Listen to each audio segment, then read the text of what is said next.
All right, guys. So we're doing another kind of MGB workshop, and today's topic is the mountain training and mountain phase preparation. So we're just gonna go through some of the nuanced differences between our standard training, like on flat courses, versus when we start going into the mountains, and how we prepare, even for people that are living in areas that are pretty flat, and what we try to do for those individuals, and what we do for individuals that have mountains readily available. So yeah, get started.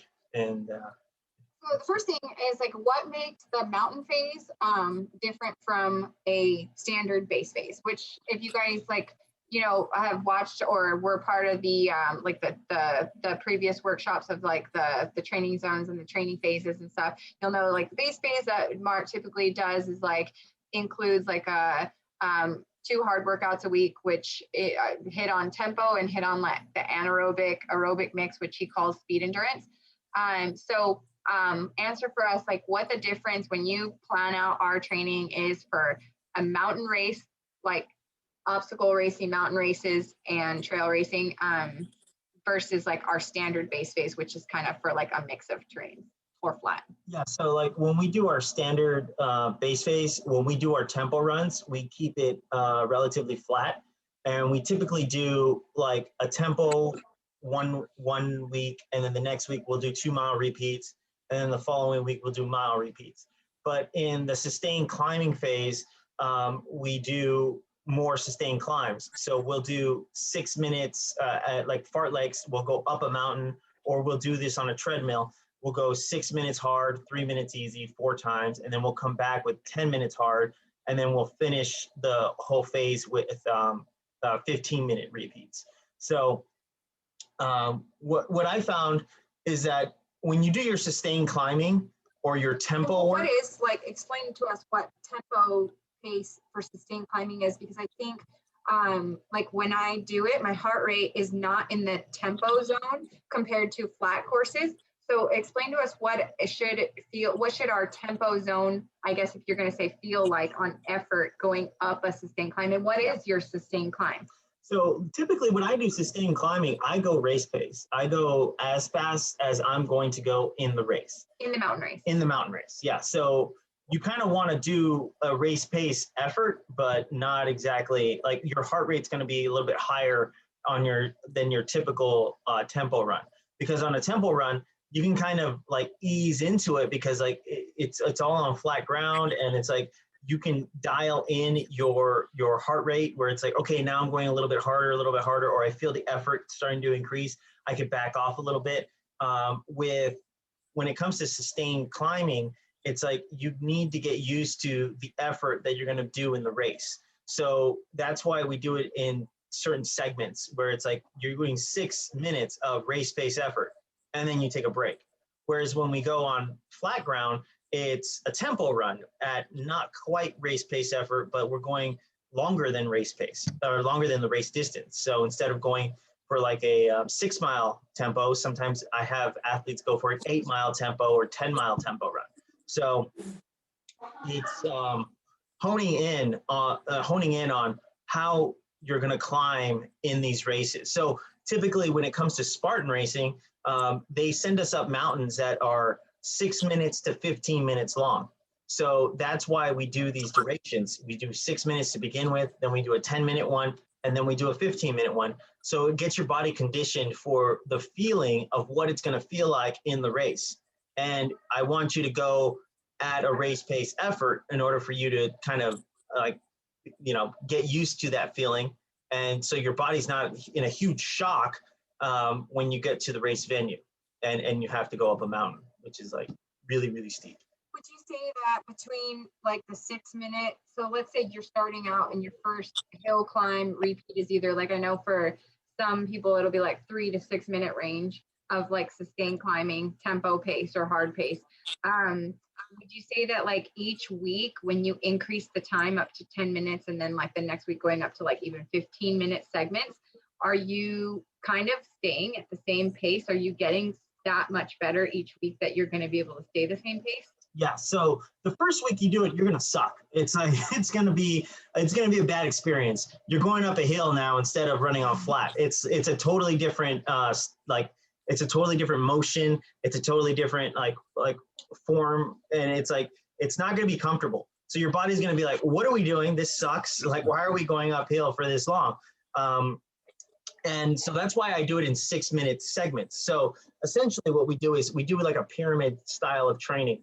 We'll start off with 6 minutes, and then we'll go to 10, and then we go to 15. But by the time you get to 15, that's where your body starts to acclimate and say, wait a minute, now I know what I'm doing. I get what we're doing here. We're trying to get up this hill, and I need to be more economical, and I need to figure this out. So then once we get to the 15, then we start going back down, and now we're starting to increase that turnover. So if you compare your workouts from the 6 minutes on the first week versus the 6 minutes on, the ending week towards your race, you will see a very vast difference in your pacing. And that it's designed, the training is designed like that. So when you start out, you're like, oh, okay, I'm getting confidence on the hill. But then when you get towards the end of the training, you're like, oh, okay, now I'm getting fast. And now I'm just caring about how fast can I do this? So that's kind of why it's like that. So just going over those points, the range is generally going to be about 6 to 15 minutes of sustained climbing, and that's based on Spartan or obstacle general. I say obstacle racing because I think like even OCR Worlds is like the same type of venue, and those are like the main ones I think that pretty much we're all doing. So like generally Spartan climbs we've calculated to be in the 6 to 15 minute range, like long sustained climbs usually. And you talk about mountain races, they like to do that. Yeah. Even like our SoCal Lebec is like, yeah, you're getting like 6 to 15 minute climbs. And that's not even a mountain race. You also went over this pyramid style. Now you talked about why we climb up and why we climb back down. So why we go up and down in our time. So how we will end the phase with like the 6 minute climbs again. So we can kind of increase our pace and start to get really confident with like a faster pace. But I think it's important to mention that if you do it like that, you probably need to keep the same course. So I have a lot of friends, and we're very fortunate to here in SoCal where we live to have like pretty good trails, 10 or 15 minutes away from our house to do these sustained climbs. So whether you're doing it on trails that you're working on or on the treadmill, those are two places you can stay consistent with. So like sometimes I have a couple friends who I run with and they'll be like, oh, let's hit the hills. So, and I think Mark's going to go over what we do on easy days during a mountain phase. My girlfriends, if they want to try a new trail, we do that on easy days. We don't do that on my sustained climb days. Same with Mark. So you want to keep the same course. And he taught me this like last year and the year before. So that you can compare like your distance that you're covered in your effort. So let's say you're doing 6 minute climbs, you're doing it the first few weeks, you're covering a certain distance. By the time you finish the phase out, you start to see like you're covering a solid, whatever, like half mile more. And you're like, oh, dang, like, so you need to compare it to something that is the same. You can't just be like, oh, one day I was at Mount Baldy, one day I was on the hills, and one day I was on the treadmill. It's like, it's not going to give you the same, like you won't get any feedback from your data. So. You need information. And what's the, I think one of the key factors in like my philosophy and training, I'll call it the MGB racing motto, is that velocity is king. It's like velocity. How fast can you run? That's the most important thing. I don't care about your heart rate. I don't care about all this other crap. It's like, did you run fast? Yes. Okay. Then you're getting faster. That's good. Like you're doing better. Can you sustain that for a certain duration? Yes. Well, then that means you're going to be able to do it in a race. It's like you have the absolute, like definitive information that you need. It's time and speed. It's like if you're able to do that, then you're going to get better at running. You're going to get better in your results as an athlete. That's just how it goes. there's other factors that go into heart rate and how that affects like different aspects of certain runs. So it's like if you compare your training on week 1 of the base on the mountain phase versus week 6, and you can see a vast difference in your pace and the way you feel and how you're executing, then you're improving. Definitively this is a good thing. And especially for the treadmill athletes that we have, like you will see your paces go faster. You're gonna be on the same height. You're gonna see that pace that you did initially in the first week is like super easy, and you're like, oh, I'm clicking this up. Like this is not hard at all. I'm gonna go 6:30 pace on this one because like I can handle it. And then you finish that distance, and you're like, all right, now I'm ready. I feel confident. I know what I'm doing. So making sure that velocity gets faster is the most important thing when it comes to our mountain phase. And then on that note, so as we talked earlier, during our typical base phase, I say our because it's like almost everybody kind of follows the same template for a base phase, depending on your workouts may be completely different, but the same template kind of applies. So during our base phase training, we usually have like I said, a tempo day, which now we've talked is going to be like sustained climbing. So we're always going to be doing these long sustained climbs. What are we going to be doing on our speed endurance day, which you guys all know is like the 90-second to 3-minute range for us that we're usually like, it could be anywhere from like short fartleks to track work or whatever in between. But what does it look like during mountain phase? Mountain phase, we are going to stay flat. I want you guys to stay on flat ground. I want that turnover to be increased. And the reason why is because last year, Natalie and I had tried to do not last year, 2019. Oh, 2019. Yeah. I get confused. Yeah. 2018. Yeah. 2018 and 2019. We tried to do mountain phases with 2 hill repeat workouts in the week. And what we found was that even though they were shorter hill repeats and they were faster in terms of how fast we were running in the velocity, it was not fast enough. Like we weren't maximizing how fast our turnover could get because we weren't on the track. So when we did those phases, we were getting slower. It was like, it wasn't very effective for leg turnover. So the thing that we found out was a good mix is doing our longer stuff, our tempo stuff on the hills, and then our faster stuff on the track. And then, so in 2019, we got ready for Big Bear, and we thought we did a pretty good climb. Like Natalie and I climbed pretty well. We felt pretty confident. But then we switched it up, and we started doing flat runs instead of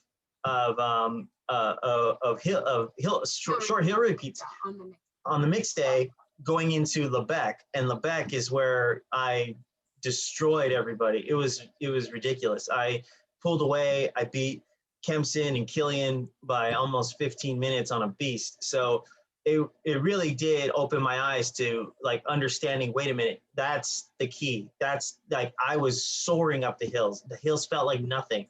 And they were steep hills at Lebec. So I was very surprised that I was able to increase my performance just by adding that kind of speed work. So that's what I'm kind of passing on to you guys is do that level of speed work on the flat ground, and you're going to get way more performance out of it because now your turnover is going to be increased. You're going to have a higher level of velocity going into your tempo day the next week. And now you're going to be able to take that to the hills or to the treadmill and see the effectiveness of that quicker turnover. So like, let's say like on a hill repeat for 90 seconds or 2 minutes, if it's steep, it's like, there's no way you're going to hit like 5-minute pace. It's like, it's not going to happen.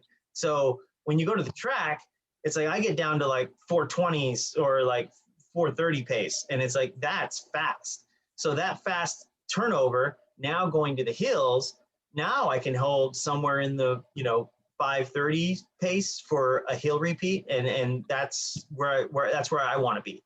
And for you guys, it's like the same thing. Turning it over on the track and then going to the hills is crucial. Yeah. So what about our easy runs, and what does that ideally look like for anyone getting ready for a mountain. So yeah, on your easy runs, I would race. like it that you guys do some level of climbing. I wouldn't go more than 2,000 feet of gain in an easy run, but I would go, anything under 2,000 feet of gain in your easy runs is okay. Yeah, rolling hills is great. You don't really want to like keep smashing up and down mountains all the time, because it will break your body down. So you do need some kind of rest and recovery. So I would say as a limit would be like 2,000 feet of gain, and then, kind of just get some rolling hills ideally. If you guys are in the flatlands, I know, yeah, sorry, Ashley, but, and Jean, but you guys, and Scott, yeah. So yeah, you guys, pretty much what you want to do is, you guys can do, you can do a half and half run, where you go and you do half the run around your neighborhood or through your normal routine, and then the other half on a treadmill, where you kind of get a little bit of variation on the treadmill, where you go up and down. Not like I said, not too much hills, because I don't want you to smash on those days. But it's like, yeah, just go ahead and do like a little, like a fartlek without a fartlek. Yeah, there's no intensity, but it's like you're going 5-3-3 or whatever. But it's like, okay, I'm going 5 minutes of hill climbing, and I'm slowing down. You could probably even set. They have like settings. Yeah, they have settings that have kind of like a hill kind of thing. And then so you're doing half your run outside, and then you're doing half your run on the treadmill like that. Or you could do a third of your run, or just a fartlek kind of style in your easy runs. So those are your guys' easy days. Make sure you guys incorporate that kind of hill work into your easy days. I know this is something that like we practiced the last like couple of years or whatever, is like generally like we don't, or Mark usually doesn't plan much for downhill workouts. I think if you had like a coach that you're working with where you're like one-on-one, maybe it'd be like a safer thing to do, but I don't know. I just feel like downhill specific workouts can be tough to Yeah, downhill workouts are pretty dangerous, actually, because I've done a few downhill workouts like when I was in high school and college, and I remember doing it in high school, and I think a third of the team got injured in that one workout. And we're talking about high school kids, and it's like you're supposed to be able to snap back like nothing in high school. And just saying, we were on a state championship team. It was not like some scrub team that's like, oh yeah, we're just kind of high school runners. No, we were all really good athletes. So the fact that a third of us got injured, my coach was like very reluctant to do downhill workouts ever again. We tried again one more time, and then another third got injured, and he scrapped it after that. He didn't want to do downhill workouts anymore. So when it comes to downhill workouts, is you really want to like incorporate it into your easy runs if possible. So if you got that hilly run, it's like you can do like certain segments that you want to do. Like if it's a good downhill, you want to do that segment, then you work that segment. But downhill running is mostly based on form work and leg coordination. So it's kind of weird. Yeah. And we'll go into this when we talk about technique in just a couple minutes, but it does have a little bit to do with like trying it out and kind of like being a little daring and kind of being like, okay, letting yourself go a little bit. So it has the little self-efficacy component to it. So you can do all these like downhill workouts, and that the full intent of a downhill workout is to get you to the point where you're relaxing your body and you're actually letting it go. And that's probably the max you need. So Mark had suggested to us and me and my friend and some other people like in the last couple of years to work on our easy days, like sort of take some opportunities to bomb some hills on easy days. So an example of that would be like he'd have me do like 30-second intervals. So we're going easy, we're having an easy run, but it's like we can pick up the pace a little too. We're not like going hard for like an intensity day or anything, but at the same time it's like we're going easy, and then all of a sudden we get to like some sketchy parts or some really steep downhills and we get to play with it a little bit. So he'll suggest 30-second intervals or specific sections of a trail. So I know certain trails that I run, I have my sections that I sort of bomb down, and that's my training. And then the technique, which we will go over soon, did help me. And it's funny because I kind of feel odd, like saying, you know, coming from me in the Spartan community and Mark, even for us to be talking about like, you know, getting better and improving at downhill running and what you need to do. But you have no idea where we've come from and how far we've actually come. Like I was one of the worst downhill runners of any of the racers I've raced against. And now I'm like in our area where we have like really good girls. I mean, I train with girls who are like 16-minute 5K girls, and I'm always the best on the downhills, like by far. Like I crush them so much on the hills and the downhills that it's kind of funny because they're out there like prancing around and I'm actually like bombing hills. So there has been like a lot of improvement. So, you know, I keep in mind that like this coming from Mark and I think we actually come from a place of not being like not being, you know, historically good at this type of running, mountain downhills and sketchy downhills and double black diamond downhills. Like I think our idea of downhill running prior to this was like your general like cross country rolling hill course, in which case Mark was a phenomenal downhill runner, but we're talking about a completely different kind of downhill. And when we were introduced to Spartan ski resort races, we were like trash. So there has been a lot of improvement. So I think we come from a place of like, you know, pretty significant improvement, which is cool. Yeah. It takes a lot. I feel like I should mention that. Yeah, it takes a lot to increase your confidence on the downhill, especially if you don't live on a mountain. It's like, when are you going to get there? Like, how are you going to do this? So we will be coming out with a like downhill leg strengthening workout very soon. Because we're going into the mountain phase. So I want you guys to have that. So you guys, it's kind of something I wanted to start working on. Yeah. And then there are some components that can increase your strength around your knee and around your quadricep that can actually improve your downhill confidence, because it's like you start doing the downhill and you're like, oh, I feel okay. But then like later on in the race, you're like, I don't think my leg's going to hold me anymore. Like I feel like it's cramping. I don't feel strong. And that's where your form goes to crap. And it's like you start slowing down. So if we have the strengthening, at least we'll have like the foundation of components so that at least when you're going into the final descents, you'll feel confident to go downhill. So that's coming out soon. Yeah. I wanted to also mention that since we've sort of gone over like what the base phase would look like and how we'll program, or how he'll program the tempo and the speed endurance day and what that's going to look like. And I just wanted to include that carries like in the mountain races tend to be really steep, you know, like usually it's like double black diamond, any kind of steep situation they can find. That's usually where they send us on a carry or two. So there will be like, that's where his mix day, that speed endurance day, could have a mix of that. And it kind of think of it as more like the compromise training, where like somewhere in the workout, you might be carrying the sandbag or the bucket up a steep hill. And so that is like important because we need to copy it. We need to know we can do it in the race. And so it's not something we can afford to exclude completely and just hope when we get there, we're going to be just fine carrying a bucket up a hill. So that's where it's like, well, we still might be doing flat running on that day, but we might be doing steep carries. And also, so what kind of hills on these days? That was something we talked about yesterday when we were planning this. I told Mark, I think, you know, it's so funny because I think we found hills that are this, like, you know, equivalent to what we're going to do in races. So when Mark and I plan our training, I mean, again, we're fortunate because we have hills in our backyard. But this also goes for treadmill training, and I'll share that in just a second. But the kind of hills you do should try to mimic the hills that are going to be in the race.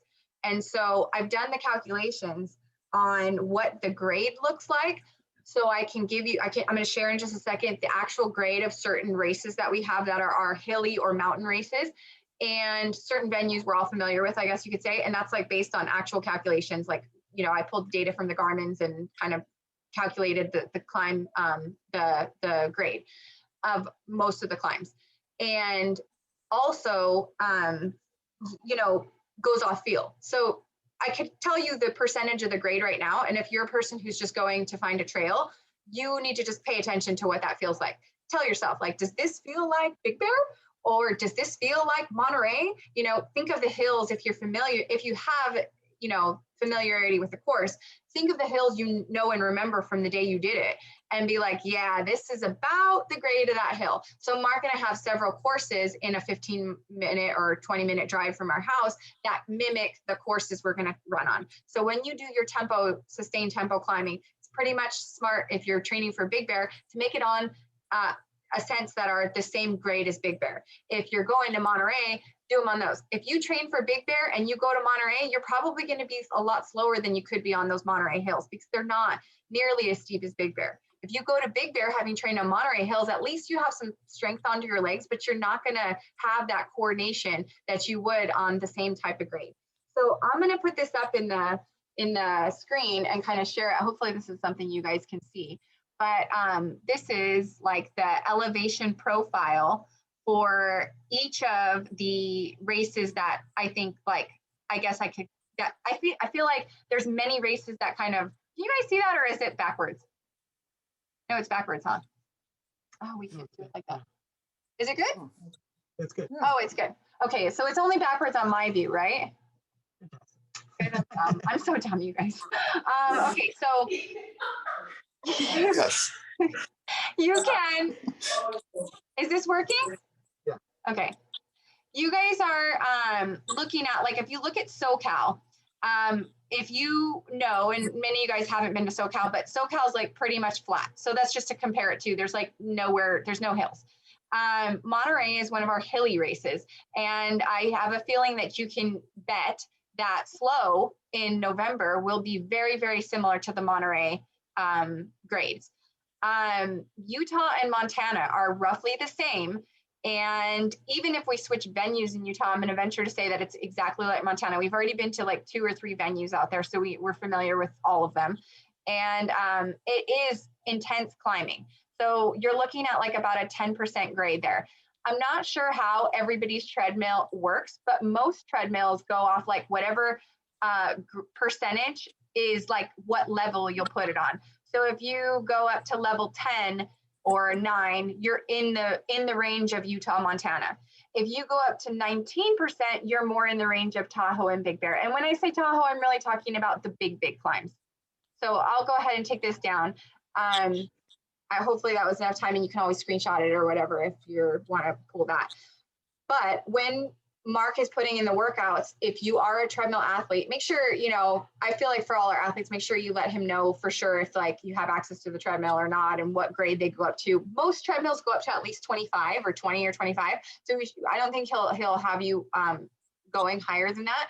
But if you're doing your sustained climbs on a treadmill, you can set it to the exact grades that we've outlined here. And I think Mark will put that in there, knowing which race you're training for.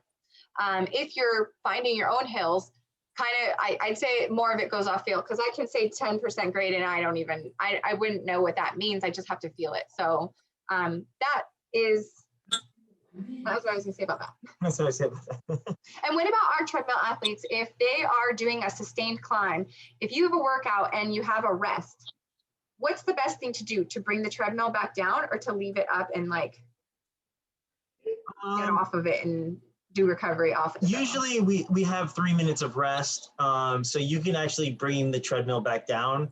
If you have an older treadmill and you're kind of worried about its like, you know, I don't know if it's slow. Yeah, it's like super slow, or it's like, all right, just leave it there, jump off and just kind of trot around, just jog around your treadmill a little bit, and then kind of prepare yourself, and then stand back on and then jump on again.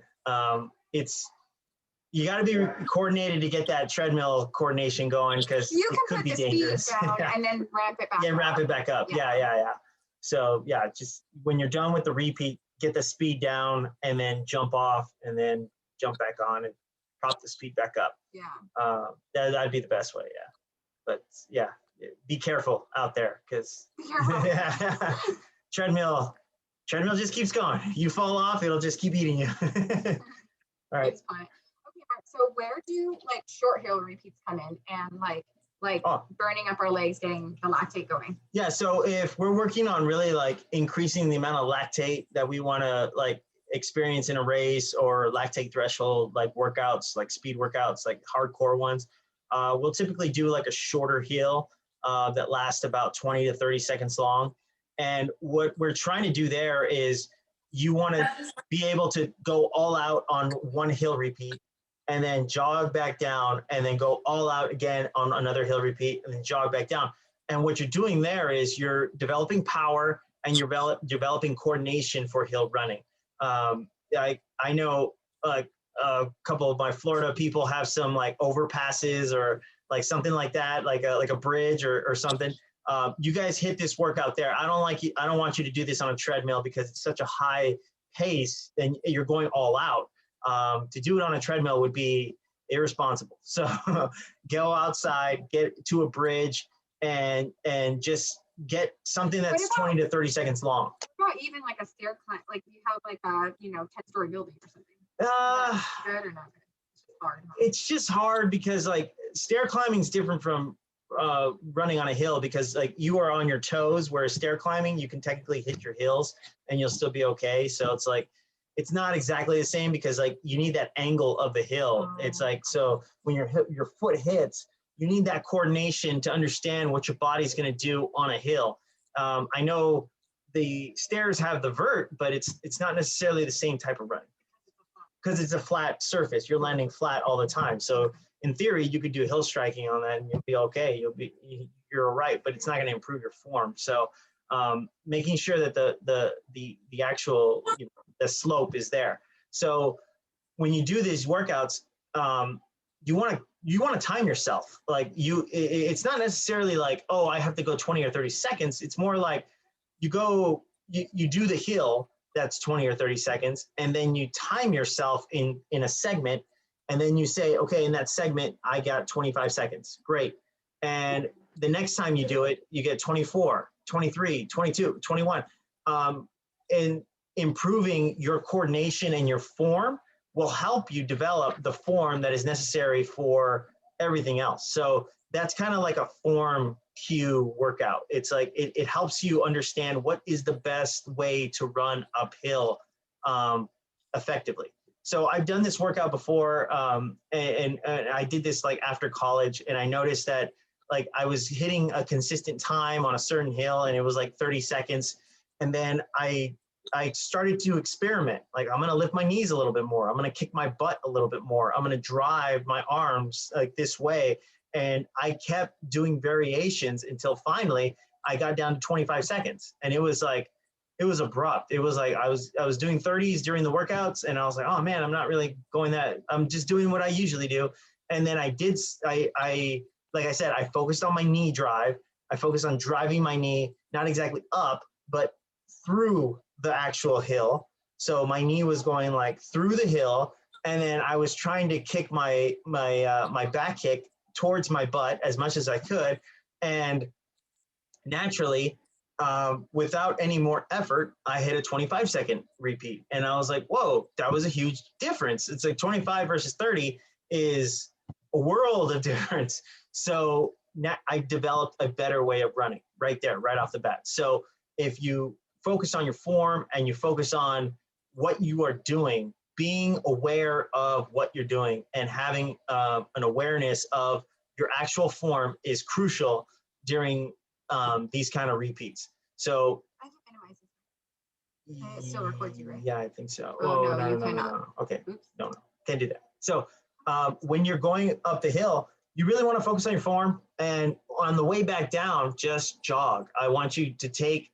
a minute or two to get back down. So 30 seconds up, and then like 2 minutes back down, get a full breath, full rest, and be prepared for another bout. And then boom, you go all out again. But it's like, I don't want you to hurry back down. It's not a workout for aerobic stimulus. That's not the point. The whole point is anaerobic, and it's about form coordination. So making sure you understand how to drive yourself and get yourself up that hill. So it's, It's a tough workout, but it just takes a long time because you have to jog all the way down. And you'll do like 8 repeats. It's nothing crazy, but it's just something to get your form coordination down. And then I wanted to share this competitive phase, like, because how it goes from base to competitive. How do I do that here? I can push pause. Wait, hold on. No. You just share screen. You hit share screen. I know, but I need to bring it up real quick. Oh, just bring it up. I don't know why. Just hit it. So just hit this. Yeah. And then. Hold on. Sorry. Sorry. Give me just a second. No. I should have that. So. No, that's. Yeah, it has them all. Oh, it does. Okay. Yeah. Wait, did I miss it? There it is. No, there's. Okay, how do I share screen now? Go back to. Twice the zoom, right there. And then. What do I do? Oh, sure. Sorry, this one, right? Do I click this? Yeah, hit that. Yeah. Hit that. Just click it? Yeah. And then go to there. Okay. Sure. Does it have audio? There we go. Yeah. Can you guys hear us? You guys good? Oh, good. Okay. Okay. Sorry. All right. So you think I'd be good at this, but we're not. Yeah. All right. So this is the competitive mountain phase, and this is what I was talking about. So it would be. So this is our base phase that we just talked about. Yeah. So that we're going into the base phase, and then we're going into sustained climbing. We'll do a 10, 3, 4, and then this is like after you've done 6, 10 weeks, whatever it is, however much you have available before the race. So whatever we are able to work in with base, working in like deload weeks where you rest, and then you have like some weeks where there might be some weeks where during the base where you have like a flat tempo run again, just to kind of reintroduce, your turnover back to your tempo runs again. But this is your general, this is what we talked about for the first part of this workshop. And this is what, if time is, if you have the time in your block, this is what the competitive phase would look like. So you're 3 weeks leading up to race. So if you see here, this would be like Big Bear, let's just say. And you guys all pretty much know what taper week looks like. It's pretty much, this is kind of like the template for taper week for most of us. And then like, this is some template, give or take, of what Mark likes together for a mountain phase. So go ahead and we'll just kind of explain it real quick. Yeah, so you'll hit the tempo, 10, 3, 4, and then you'll do speed endurance with 600s on the track, and then we do the 8x200 meter repeats that we just talked about. Explain this workout because that's what you talked about, and it's not steep, right? Or is it medium? I would say medium. Okay. Yeah, you could do medium. Because sometimes I feel like people think, oh, I gotta go to the steepest time, but I feel like in this scenario, you kind of want to run faster. Yeah, you don't necessarily have to do this. Like, doing the steepest thing is not necessarily like what you want to do. It's like you want to develop a form, like, because when you go super steep, it's like there's almost no form. It's like, yeah, your stride is short. It's really cut. You're really fighting gravity at that point. When you're doing it at a moderate hill where you can actually still get into it, it's like now you're developing a good form coordination. So you kind of know, like, okay, this is the best ideal form on a hill. So even when I experience something that's super steep, all I really need to do is cut the stride length and then do the same exact cues, and I'll be able to effectively go up the hill. So, yeah. And then week before the race, these are more like closer to like a race pace type, right? Yeah, so those will be done at race pace, 6x800s. And then you do your last sustained tempo 10 days prior. Yep. And then we go 10 days prior to the race, and then pretty much the from last there, time you're on hills is 10 days before the race. Yeah, that last day is the last day you're going to get any kind of fitness. So that's the last day of improvement. That's the last day of like your coordination. That's the last day of pretty much everything. It's like you're not. And from here, you sort of shift. Yeah, after that, you're just resting the body at that point. Now you're just trying to get the body in conditioning, feeling prime. So feeling rested, feeling strong, eating a lot, sleeping a lot, and making sure you're ready for the race. Yeah. And then the 8x200s, huge rest. Yeah. Just turning over, getting your turnover, you know, kind of like I would say, big rest. yeah, those 200s are done at like 95%. And then making sure like when I do that workout, I'll do an 800, I'll do 200, and then I'll walk the track. So it takes me almost like 3 minutes or 4 minutes to rest. And then I do another 200 and then I walk the track. So it's just 8 laps, but I'm walking for the most part. So, cause at that point, like you're really just focusing on your form. You're focusing on being like efficient as possible, but you're not really trying to dig too deep, because it's like it's not going to improve your performance. It's like it's just trying to make your body feel fresh, basically. Just reiterating, this is like the last day of hills. Yeah. And then try to keep the rest of it flat until race day. Yes. Maybe a little hilly run if you're going easy, but I would say at that point now it's like 500 feet of gain is the max you want to go. Like you don't want to do more than 500. Hit stop share. Yay. Yeah, we did it. So yeah, I would say 500 feet of gain is max. Getting ready for a hill race, and during the competitive phase, when you're doing your like taper week, like you don't need anything else. So yeah, the last 10 days, there's no fitness that's going to be gained in that time period. So you might as well just relax and rest and kind of get your body ready for the race and your mind. And is that it? Okay, so now talking technique. yeah, we're talking about form, running technique while running on hills. So like I kind of went over a little bit on uphills.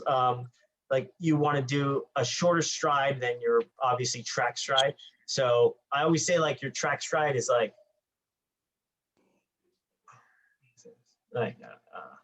let's say your track stride is like a value of 2. When you do your hard fast running up a hill, it's going to be like 1.5. So it's like you're not really going to be a full stride, but it's going to be cut down slightly. Yeah. And when you go steeper, the stride changes as well. So now the steeper the hill gets, the shorter your stride gets. So now it's like a 1.75. Yeah, 1.25 or something like that. It's like it gets smaller and smaller. Even smaller. Yeah. Some of those crazy climbs that we encounter, you have a choice where you can, and this is completely to preference, but you can go to hiking versus doing short stride. Now, whichever works better for you, they're almost equivalent. And some people swear by hiking up a hill. Some people swear by just continuing this really short stride. But keep in mind that short stride on a super steep double black diamond is not the stride that you have on like a long sustained climb, like going up Tahoe's, big climb at the beginning. That's not the double black diamond, like steep stuff. That's still, it's steep, but it's moderately steep. You can have a bigger stride. And that's why Mark said with the idea of a value where it's like, you know what your regular stride is and then what percentage it's sort of cut. And this is all more by feel. The important thing is to realize that like you're not doing your sustained tempos, the ones that we talked about during the base phase, in this like short little baby stride that you would be doing up a double black diamond. You need to identify what the stride length that best suits you is, that you can actually cover more ground with. That way we become mountain runners versus, like people who are just hanging on for dear life at a mountain race. So I think that's where we want to get. We want to get to the point where we're closer to the mountain goats, the people who are like known for being climbers. Yeah, if you do all your work on double black diamonds, I think you won't get fast. Like there's no way. It's like you will always be at this like either short stride or you're power hiking the whole time. So it's like your heart rate will never get super high. It's like you're never going to be like I always say that, like whenever I finish Big Bear, I'm like, I always get mad because I'm like, I'm tired, but I'm not tired. Like I feel like I could have ran so much faster, but I can't because it's like super steep. So it's like you have to make sure that like when you're doing that kind of stuff, it's like you want to make sure you're running fast up hills, not really like that shuffle stuff. Like that's not going to help. Yeah. It has a time and place. So we're an example that I have heard before is like, I would say like if you're gonna do that shuffle stuff, don't do that shuffle stuff. Just get in the gym and start doing like step ups for like certain rounds, you know, like, oh, I'm going to do step ups for like, you know, I'm going to get a box like 24 inches and I'm going to do step ups for 15 minutes. That would be more effective training for that kind of steep hill than, you know, doing repeats on like, oh yeah, I'm going to put a treadmill on 40. You're not going to move. You're not going to do anything. It's not going to turn. It's not going to help your turnover. It's not going to do anything. So it's like a 20%. Now you can move. Now you can have form coordination, and now you can have an actual stride where your body's actually having to do something. So that's important. Like you don't want to get too crazy on it. Yeah. So that's. I did hear. I know you're. This isn't to like to take what you said and like, you know, say the opposite, but I think I did hear something that makes sense to me. It's like you do have to go with where you have momentum. So if hiking gives you momentum, and like Mark said, and you practice like box step ups or something like that, I don't do like 15 minutes of box step ups, but I have strong legs, and it's just that's just genetically that's where I'm at. It's good for me to do more hiking because when I hike up those mountains, I can go fast. And if it's a really steep hill versus shuffling where I cover like hardly any ground and I actually get really tired, my heart rate stays like super high. Now, what I do think though is where you have momentum is where you need to be. And so if hiking kills your momentum, then you might need to use that short stride to keep momentum. And so think of it as like cycling, because if you have a bike and you're going uphill and you put it to like, it on the same gear and your pedals start to slow to where you're just like grinding, the bike eventually comes to a stop, and it's not like it's really hard to get it to move. So you've lost momentum. If you put the gear down, you know, your pedals might be going a little faster, which is your short stride, but it is carrying your momentum forward. So if you were to look at it like that, I think it is finding where your momentum lies. And just with hill running, I think that's important to, that's what the things that you should be identifying on your, the climbing days when you are climbing. Yeah. So more, what about our arms? So the arm swing, you want to make sure it's very important because like Natalie said, it helps drive your momentum.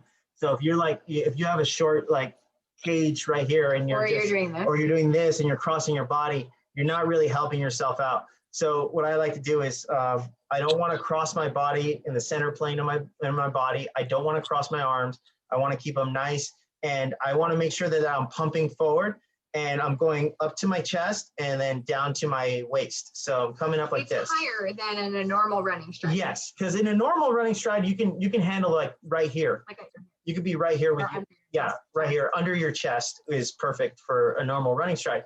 The minute you start climbing, you've got to use your arms to kind of push you up the hill. So the arm is going to come up just a little bit. Don't go up to your shoulder, but just to your chest, like above, right here to your chest. So you want to come right here, and that's going to help you drive up the mountain. It does take more strength, but you know, it's a hill, so it's going to hurt. you gotta get up the mountain somehow. So I like to bring my arms up a little bit more and drive my arms through a little bit further back as well. So just giving me more power throughout the whole arm stroke. What about posture? Posture. This is very important on a hill. So when you're going up a hill, you want to be as straight as possible going up the hill, okay? The minute you start leaning over with your hips, your chest is now going into the mountain, okay? And if your chest is going into the mountain, that means all your leg momentum is pushing you down into the mountain as opposed to up the mountain. So you need to be straight up. Like this is ideal because now you're going up like this, and now anything that your legs are doing is actually taking you up the mountain.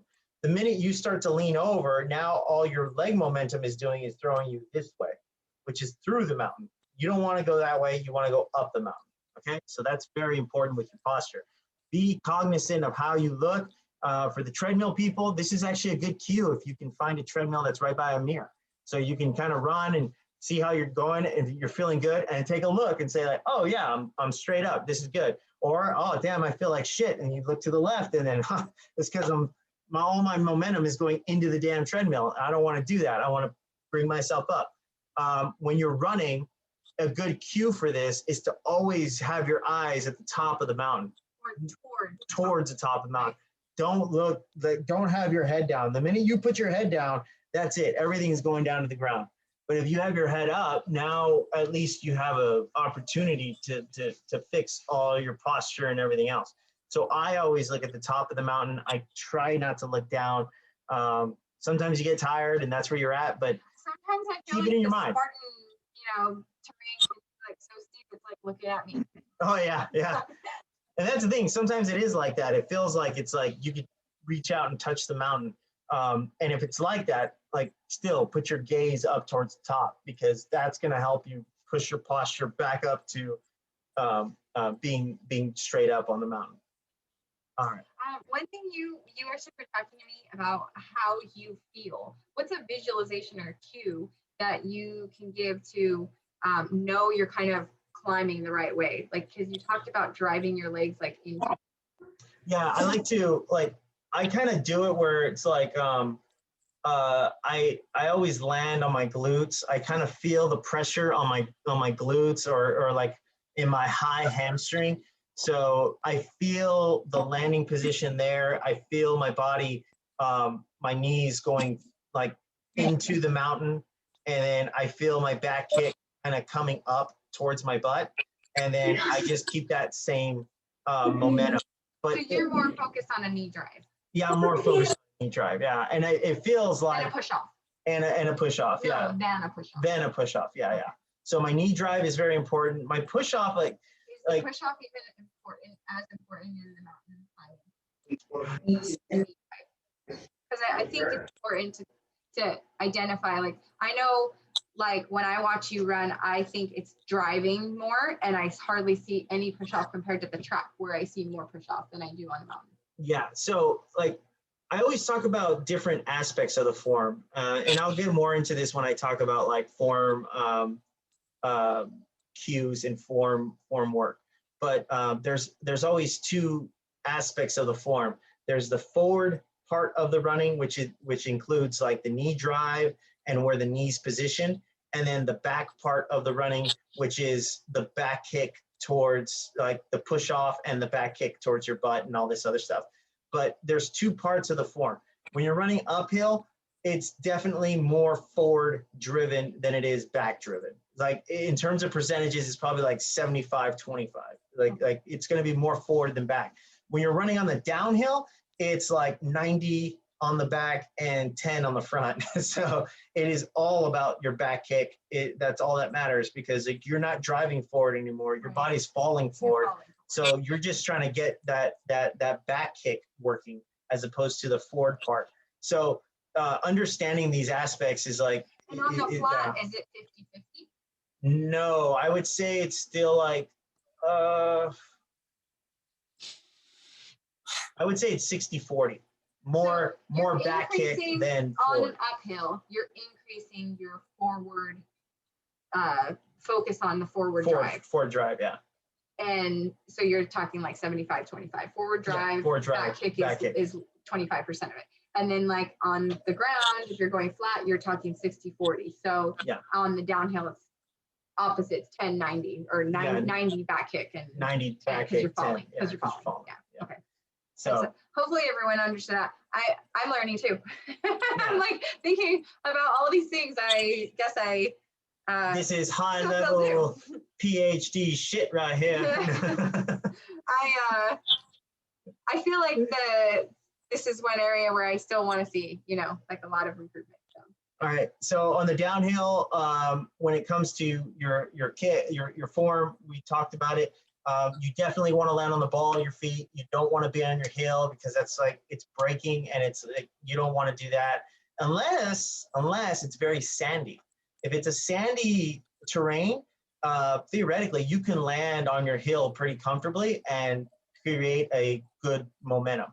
So just throwing that out there, understand that like you can actually create a really good momentum if you want to be on a really sandy area. But most of the time, we're not on those areas. We're on mostly like hard packed, like rocky terrain. In that situation, you want to be on the balls of your feet. Being on the balls of your feet allows you to kind of transition from the balls of your feet to your back kick. And remember, it's only 10% forward loaded. So the only thing you're doing in that motion is kicking back and then getting your leg going forward. And that's it. And it's like almost like, you know, you don't want to kick your leg out too far forward because now you're stopping your momentum. Like a heel strike? Yeah, like either a heel strike or even like a long like reach. Like you don't want to try to like reach really long in front of you. It's almost like a cartoon where you see like the circle of smoke behind the cartoon character. It's like that. It's like, oh yeah, that's how you run downhill. It's like yeah. So as we worded it, it's like allow your stride length, whatever comes natural to you. So yeah, you're going downhill, it's forcing you down. So allow it to happen. Don't slam on the brakes because that's the worst thing you can do. Number one, it's not good because you're not going to be faster. Number two, you're going to get hurt. So allow the stride length, but not at the expense of your cadence. And your cadence is like how many times your feet hit the ground, you know, in a given time. So if you're reaching, like Mark said, if you're reaching and it is at the expense of your cadence, now you're taking less steps, then you are putting yourself at risk for injury. So you need to have that big, huge stride length, but it's the one that's coming natural, not one you're trying to force. Yeah. You don't want to try to like make a big stride. I think the mistake is a lot of people say like, oh yeah, I got to have 180 cadence all the time and I'm going downhill. And you're screaming on the downhill and it's like, yeah, my cadence on the downhill is like 205, 210. It's like, it is just pop, pop, pop, pop, pop, pop, pop. It's like, I'm not counting shit. Like I'm going for it. So you want to make sure that you catch yourself and not fall on your face. That's the most important thing. So it's like if you have to create more steps, create more steps. It's going to happen. It's going to be natural and you're going to feel the you know, gravity taking you down. So it's a good thing. On a downhill with your posture, a same thing. Usually like what we want to do is be straight up like this, right? And when you're going down, that's a perfect way to go down. But what most people do is they lean back. And when they lean back, they end up stopping their body and it creates a awkward form position because now your body's leaning back and your legs are going too far forward. So now it creates this awkward position and that's what's causing a lot of the pain of going downhill. So a good cue in your mind is actually to lean forward a little bit. And if you think about leaning forward, it's going to feel like you're leaning forward, but you're actually just straight. Most people, like when I start like leaning forward, it starts to look like perfect. And that's like it almost feels counterintuitive. Like, oh, it feels dangerous to go down this hill, but I'm going to lean forward into it, which is like, oh, that seems like it make it more dangerous, but it actually like your body gets into more control. It's like, oh, wow, now I'm not braking as much and I'm not in this awkward position. I'm in a running position, which is what I spend most of my time doing. I feel comfortable now. So now your body's like, okay, I can do this. I can go downhill and I can feel relatively comfortable with the forward lean. Yeah. What about arms? Arms, yeah, on a downhill, with arms, you actually, when you're running on a flat, you're right here and you're close to the body. On a downhill, you want to extend that out and create more balance. If you start losing control and you start getting out of control, I always start to pick up my hands a little bit higher, and then that kind of like balances you out a little bit. But yeah, my hands when I run downhill, is like out here. Like I want like a big wide stance and I'm going down the hill and I'm going like this. And like with your arms, you're doing it more for balance than anything because you're not driving at all. Your body's driving the form. Your body's taking you down. So now your arms technically could be strapped to your body and you could still be flying. So it's like you'd still be running fast. It'd be fine. But you're gonna lose balance here. This creates no balance. This out here creates way more balance. So having wider arms means more balance for your body. So that's what you want to do is just kind of just take your arms out like this and just kind of do a little shuffle with your arms because you don't need your arms for power. I mean, you'll even see people like flailing arms. Yeah, just like it's like balance. It's balance. Yeah. most importantly, go for it, because you can run faster than you think, on a descent, and still, you know, maintain control. So there is, like I said, that component of like self-efficacy, knowing like, you know, you get into a race and be like, oh yeah, I know I can do that. You're not going to just pull it out of your hat. It's got to be there from doing it in practice. Yep. So you have to take advantage of certain times, even though they might not be listed in a specific workout of downhill training. It might be, like Mark said, 30-second to 1 minute bouts of bombing downhills to practice that. Whether it's like finding a place that has downhill, or like Mark said, like even like bridges out in Florida have like overpasses that have like a steep little, just bomb them. And if it's 30 seconds or 15 seconds, it's like you're practicing. Yeah. So yeah. And you might only get like 2 or 3 or 4 segments in a run. Fine. That's fine. The thing is, it's going to be broken up with long bouts of rest, because you do one like bridge or one hill or whatever, and it's like, bam, I hit it. And then you're not going to see one for another 5, 6, 7, 8 minutes. And then bam, I hit another one. And now it allows your body to have this big bout of rest in between your efforts of downhill, as opposed to saying, okay, let's do a downhill workout. And it's like, you're doing one every minute. And it's like, your body's breaking down every single damn time. It's just something like I think you gathered from the whole workshop. It's just not something that like, because I've asked him about it. Like in this past few years, I've been like, are you ever going to give this to me? I saw it on Instagram, and like, how come I never have that in training? And then like, after hearing like more about it and kind of exploring more about it with him, I'm like, okay, it's something we'll never see in our training. Yeah. So yeah.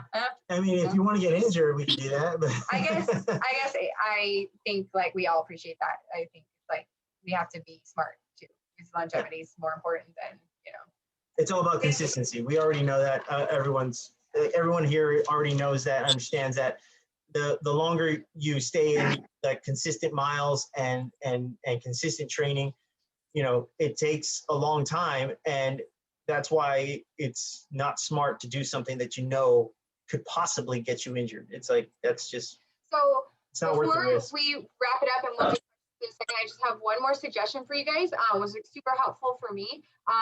Like I guess it was like probably. Oh wait, I want to go over one form aspect. I'm sorry. So when you're going downhill, like you're leaning forward, you're landing, and you just want to land just in like right underneath your body, and so you're not kicking your leg out, but you're just kind of letting it land underneath your body.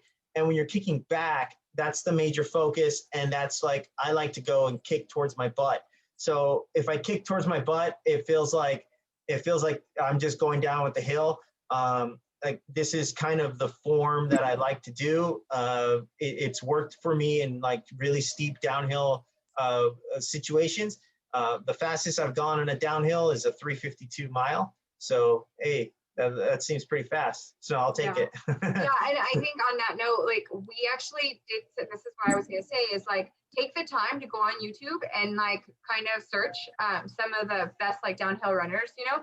So Mark, a couple of years ago, he was starting to work with me on my form for downhill running because it was so bad. And he was like, dude, you're going to get hurt. Like, this is bad. So he started showing me, because we worked on it and I kind of was like not getting it. And then he showed me videos of Killian Jornet, and it's like it started to click. So I think I've improved a lot. And it was from watching those videos. So I feel like just off the top of my head, Killian Jornet is like really good. Spend 20 minutes watching him run downhill. There's like YouTube videos on just his downhill running. You can just Google Killian Jornet downhill. And Ryan Atkins, Lindsay, who else is really good downhill? Johnny Lima Luma. Like he's phenomenal. He's probably in the category or whatever of Killian Jornet. And if you watch them, and the first thing you notice is like their bodies are perfect. Like they're not leaning back on the downhills. They're going like, into it. Yeah. And I was like, okay, it was really interesting to see how they kicked their feet. Their back kick was actually like quite high. And I think like, you know, it's worthwhile to watch because you can kind of imitate pieces of it and then get better. Yeah. If you watch 2019 Utah, the series race, you're going to see Johnny Lima, you're going to see Lindsay, and you're going to see another one that was really surprising to me was Tyler Veerman. Tyler Veerman took that downhill like a beast. And it's like, if you watch the way he did it, he just let his leg go in front of him, but he was more focused on the back kick and focused on letting his body turn over. So kind of look at those, kind of look at like how other people like that are really good downhill runners, how do they do it? And that will improve your downhill running just by having a perception of what to do. And then when you go out there to your downhills, experiment. Do on your easy run, just bomb one, bomb two, like just kind of sprinkle it in. And that's going to help you out. That's going to be the best thing for you. But like, you know, you can't do it every single day. It's like, you gotta rest up the body a little bit. Oh yeah, that's absolutely true. Yeah. Questions? Does anybody come with any questions? All right, cool. Questions? No? No questions. I think that wraps it up. So we'll go ahead and end the recording.